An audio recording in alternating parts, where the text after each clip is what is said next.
প্রত্যাশার দৃঢ়তা যার অন্তরের মধ্যে ক্রিয়াশীল ছিল। নট পলিটিক্স অফ কনভেনিয়েন্স, কোনো সুযোগ এবং সুবিধার ধার ধারতেন না বেগম।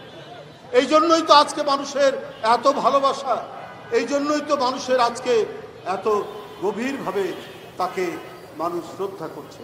আজকে দেশ বিদেশের চিকিৎসকরা ছুটে আসছেন, আজকে দেশ বিদেশের বিভিন্ন রাষ্ট্রনায়করা, সরকার প্রধানরা তার সুস্থতার জন্য সেখান থেকে বার্তা দিচ্ছেন।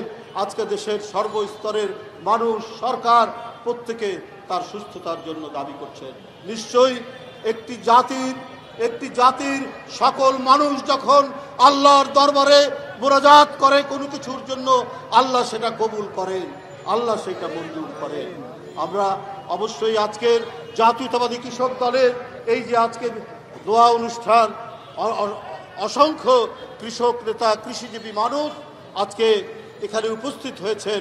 হাসান জাফর তুহিন এবং বাবুলের নেতৃত্বাধীন এই কৃষক দলের এই দোয়া অনুষ্ঠানে নিশ্চয়ই তাদের কথা আল্লাহর কাছে শুনি, আল্লাহ তাদের এটা মঞ্জুর করবে।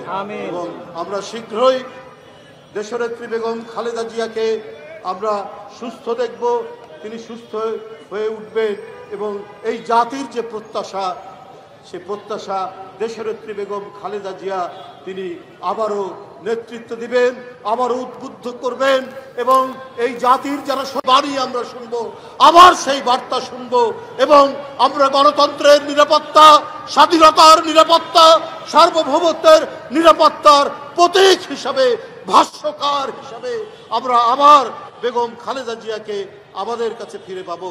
এই কাই মনোবাক্যে আল্লাহর কাছে আমরা সেই প্রার্থনা করছি। বন্ধুরা আমার, আজকে এই নিয়ে দোয়া অনুষ্ঠান, আর এই বিষয়ে কিছু বলতে চাই না। আমি শুধু একটি কথাই বলবো, সরকারের কাছে জনগণের যাতে কষ্ট হয় এই কাজ আপনারা করবেন না। আপনারা অন্তর্বর্তীকালীন সরকার, সবাই, প্রত্যেকটি গণতান্ত্রিক রাজনৈতিক দল, আপনাদের প্রতি আমাদের আস্থা আছে, কিন্তু সোয়াবিনের লিটার যদি হঠাৎ করে 9 টাকা বেড়ে যায় এবং খোলা বাজারে যদি 5 টাকা হয়, তাহলে জনগণ কষ্ট পাবে, জনগণ দুঃখ পাবে। এইটা করবেন। তেল যদি প্রতি লিটারে 9 টাকা বেড়ে যায়, তাহলে আজকে মধ্যম আয়ের মানুষ, নিম্ন আয়ের মানুষ এরা কি করে বাঁচবে? খোলা বাজারে যদি 5 টাকা বৃদ্ধি পায়, কি করে বাঁচবে? তাই আজকের কৃষক দলের এই দোয়া অনুষ্ঠানে আমি যে বৃদ্ধি করা হয়েছে দাম, সেটা প্রত্যাহার দাবি করে আবার বক্তব্য শেষ করছি। ধন্যবাদ।